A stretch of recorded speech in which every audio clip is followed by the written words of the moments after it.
առաջինը խնդրենք ընդհանուր ինչպես է գնահատում նախագահ Սերժ Սարգսյանի Վաշինգտոն կատարած այցը եւ այստեղ ունեցած հանդիպումները։ Դա շատ կարևոր այցելություն էր։ Վերջի շրջանին Միացյալ Նահանգների եւ Հայաստանի միջև հաստատվել է բարեկամական սերտ գործընկերություն, բավական բարձր մակարդակի քաղաքական երկխոսություն, ակտիվ եւ ինտենսիվ շփումներ երկու երկրների ղեկավարության միջև եւ այս այցելությունը այդ կոնտեքստում կարևոր էր, որ Հայաստանի Հանրապետության նախագահ բավական երկար բացակայությունից, այսինքն այցելություն կատարելուց տարիներ են անցել, նախագահ Օբամայի հրավերով մասնակցեց միջուկային գագաթնաժողովին, բայց նաեւ երկկողմ բազմաթիվ հանդիպումներ ունեցավ Միացյալ Նահանգների բարձրաստիճան ղեկավարության հետ, առաջի հերթին Միացյալ Նահանգների նախագահ Օբամայի հետ, պետքարտուղար Հիլարի Քլինտոնի հետ եւ մի շարք այլ բարձրաստիճան քաղաքական եւ նաեւ պետքարտուղարության ներկայացուցիչների հետ, երբ որ ասում եմ քաղաքական, դա խոսքը գնում է նաեւ կոնգրեսի ներկայացուցիչների հետ, հանդիպումներ ունեցավ նաեւ հայ համայնքի ներկայացուցիչների հետ այստեղ Վաշինգտոնում։ Այդ հանդիպումները կարևոր էին թե երկկողմ հարաբերությունների առավել ամրապնդման եւ խորացման իմաստով եւ նաեւ տարբեր հարցերի ուզող երկու կողմերին թե տարածաշրջանային թե միջազգային հարցերի քննարկման առումով։ Շատ կարծում եմ կարող ենք ասել, որ շատ կոնստրուկտիվ, կառուցողական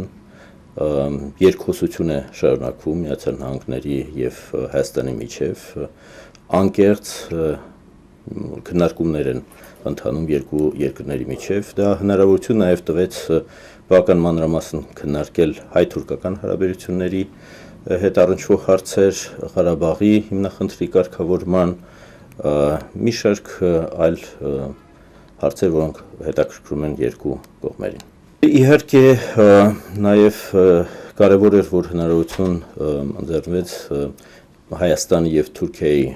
ղեկավարներին, Հայաստանի Հանրապետության նախագահին եւ Թուրքիայի վարչապետին զրուցել, հանդիպում ունենալ եւ քննարկել նաեւ ներկա վիճակը հայ-թուրքական հարաբերությունների կարգավորման, որը մեզ առավել հնարավորություն տվեց ավելի հստակեցնել այն դիրքորոշումները, որ ունի թուրքական կողմը եւ հնարավորություն մեզ տվեց նաեւ այլ հանդիպումների ընթացքում եւս մեկ անգամ համոզվել, որ մեր գնահատականները հայ-թուրքական հարաբերությունների զարգացման առնչվող ճիշտ են եւ այն պատկերացումները, մոտեցումները, որոնք հասունացել են վերջի շրջանին հետագա քայլերի վերաբերյալ, ավելի ամրապնդեցին մեր դիրքորոշումները այդ քայլերի ձեռնարկման եւ համապատասխան ժամանակին, երբ որ անհրաժեշտ լինի, հանրապետության ղեկավարը այդ որոշումների մասին իրազեկ կպահի նաեւ հանրությանը մեր։ Որքանով է Ղարաբաղյան թեման շահկապված եղել եւ հայ-թուրքական թեմայի եւ արդյոք դա քննարկվել է Էրդողանի հանդիպումում։ Գիտեք ինչ կարող եմ ասել հետեւյալը, որ թուրքական կողմը փորձեր կատարում էր քննարկումներ անցկացնել Ղարաբաղի հիմնախնդրի վերաբերյալ եւ պատասխանը եղել է այն, ինչ որ եղել է մինչ այս, որ հայ-թուրքական հարաբերությունների կարգավորումը չի կարելի շահկապել Ղարաբաղի հիմնախնդրի կարգավորման հետ։ Պատճառներ ես չեմ տեսնում այս Ղարաբաղյան հիմնախնդրի շուրջ քննարկումներ անցկացնել թուրքական կողմի հետ։ Ավելի շուտ պատճառները բացակայում են, որ մեզ հիմք տան այդ քննարկումներ անցկացնել իրancs հետ։ Նախ եւ առաջ Ղարաբաղի հիմնախնդրի կարգավորման մեջ Թուրքիան չի կարող միջնորդ լինել։ Երկրորդը Ղարաբաղի հիմնախնդրի վերաբերյալ Հայաստանը երբևէ որևէ զիջման չի գնա հայ-թուրքական հարաբերությունների կարգավորման պատճառով։ Եվ իհարկե պետք է նկատի ունենալ, որ եւ դրա մասին մենք բազմիցս ասել ենք, որ հայ-թուրքական հարաբերությունների կարգավորումը շահկապելով Ղարաբաղյան հիմնախնդրի հետ, դա վնաս կհասցնի թե մեկ գործընթացին, թե մյուս գործընթացին։ Նաև դա ոչ միայն Հայաստանի դիրքորոշումն է, այլ նաև եռանախագահների դիրքորոշումն է, այսինքն Միացյալ Նահանգների, Ռուսաստանի, Ֆրանսիայի, որ այդ երկու գործընթացները չեն կարող շահկապվել, բազմիցս դրա մասին հայտարարություններ արել են եռանախագահող երկրների բարձրաստիճան ներկայացուցիչները, թե մեր տարածաշրջանում, թե մայրաքաղաքներում, այսինքն թե Մոսկվայում, թե Վաշինգտոնում, թե Փարիզում։ Այստեղ ակնհայտ է, որ այս հարցով որևէ ինչ-որ չի կարող նախապայման լինել Ղարաբաղի հիմնախնդրի հարցը հայ-թուրքական հարաբերությունների հետ կապված, ինչպես եւ չի կարող նախապայման լինել հայոց ցեղասպանության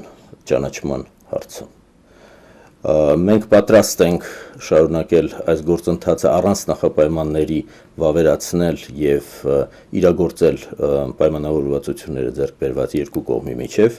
բայց իհարկե թուրքական կողմը պետք է ապացուցի, որ գործնականում, այլ ոչ միայն խոսքերով, պատրաստ է առաջ գնալ առանց նախապայմանների եւ հարգել այն պայմանավորվածությունները, որը ձեռք են բերվել Հայաստանի հետ։ Եթե թուրքական կողմը սխալ հաշվարկներ է արել իր հնարավորությունների իմաստով, եթե որ ակնհայտ է ի սկզբանե, երբ որ սկսել էինք այս գործընթացը, մենք փոխըմբռնմամբ ենք սկսել, որ նախապայմաններ չեն կարող լինել եւ այս գործընթացը շարունակվել է հենց այդ նույն փոխըմբռնմամբ եւ եկել ենք արձանագրությունների ստորագրման հենց նույն ըմբռնմամբ։ Եթե Թուրքիան այսօր փոխել է իր դիրքորոշումը, համապատասխան ուրեմն պետք է եզրակացություններ անենք, կան արդյոք մյուս կողմում այնպիսի գործընկերներ այս գործընթացի, որոնց հետ կարելի է շարունակել, թե ոչ։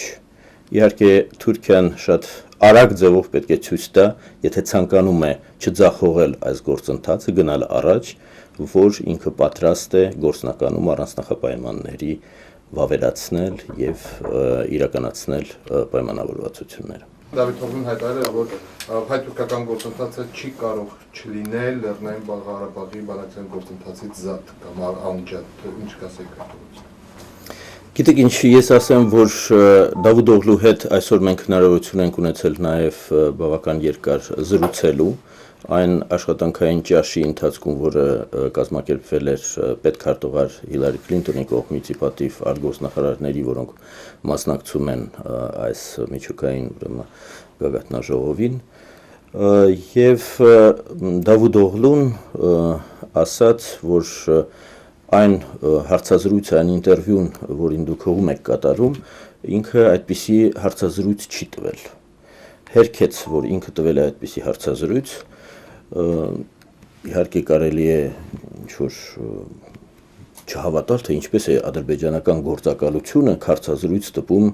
բազմաթիվ հարցերով եւ պատասխաններով, եւ Թուրքիայի արտգործնախարարը ասում է, որ այդպիսի հարցազրույց չի տվել։ Բայց բացի այդ հերքումից, որը պարոն Դավութ Օղլուն ինձ անձնապես ասեց, նաև